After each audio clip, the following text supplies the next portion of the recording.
YouTube Mati Union Official jedhu kana subscribe, share, like gochuudhaan faarfannoota kanatti aananii dhufan gammachuudhaan dhaggeeffatanii akka itti eebbifamtan kabajaan isin affeerra Galataan nuqqeessite Moti ko moti gudda sida kan hin qabne mudaa dadhabaaf si waan gaarii yaada. Gadda keenya gammachuutti boo'icha keenya kolfatti jijjiirtee nu argisiifte waan oodaa. Sinukaamsu dacheeni utuu inni si geggeessu sirra jiru gooftaani. Himbadu namni kakuu yeroof jibbama maleetu nufaa jiraaf guyyaani. Abjuun barii jibbameetu boolla keessa buufame inni obboloota isaanii. Innis ta'uu dinnaanii itti walii galaniitu boolla keessaa baasanii.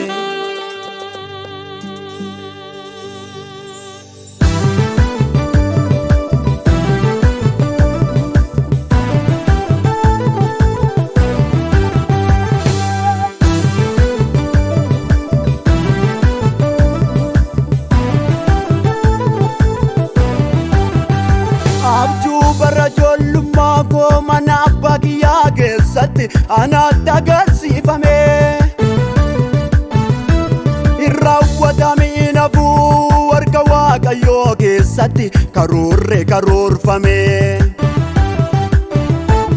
Ana ittiin herreegamu miisi ittiin herreegamu jabaadhamni Waaqayyoo. Wallaalaan isaan deemu kanaaf gufateen cabuume kufeen ta'u kalleeyyoo. Karaa garbaraa jootaake raajiinni dubbatame barkaana raawwatamaami dhufeera eebbii tuulame. Karaa garbaraa jootaake raajiinni dubbatame barkaana raawwatamaami dhufeera eebbii tuulame. Dhufeera eebbii tuulame. Dhufeera eebbii tuulame. Dhufeera eebbii tuulame. Dhufeera eebbii tuulame.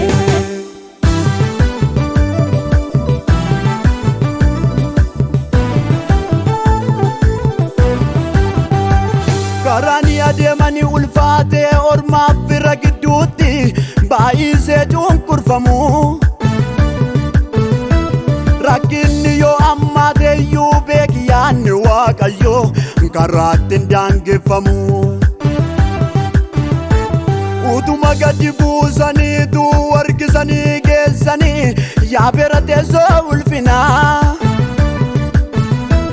Silas yaada Waaqayyoo eeguun ulfina qabaami dura isaatu guddinaa. Jaalala namaa irraa waannu jaalala Waaqayyoo wayyaa yoonnaa gadi buufamneeyyuu teenyeetu eeggannaami guyyaa. Inni si dhufee oollu qaaba nuuf qaabam yaada gaarii eebbii harka isaan kennaamu tasumayyuu qabuumi jaarii.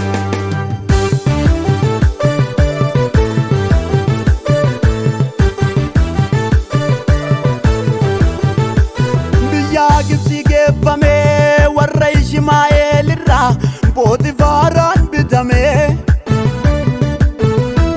Abjuu ganamaa raawwii fi qabeenyi Pooxifaaraas harka isaa galfame.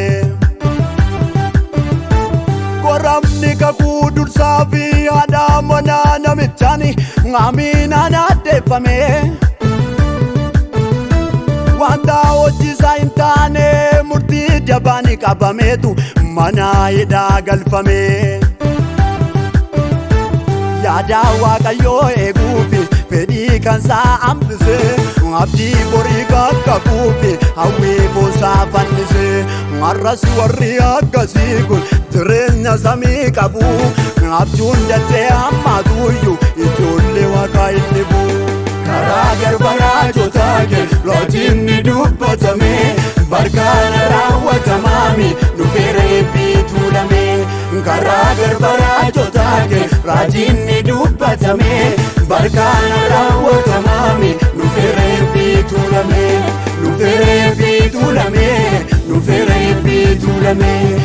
feere eebbiitu lamee nu feere eebbiitu lamee.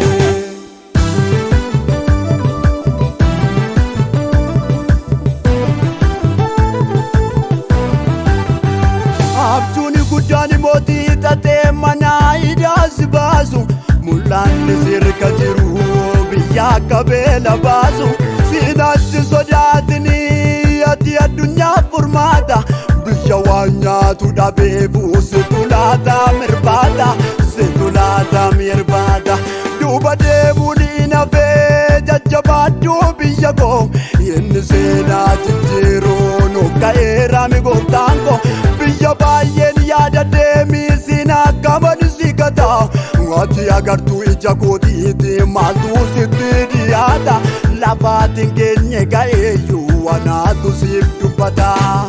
Eebba itti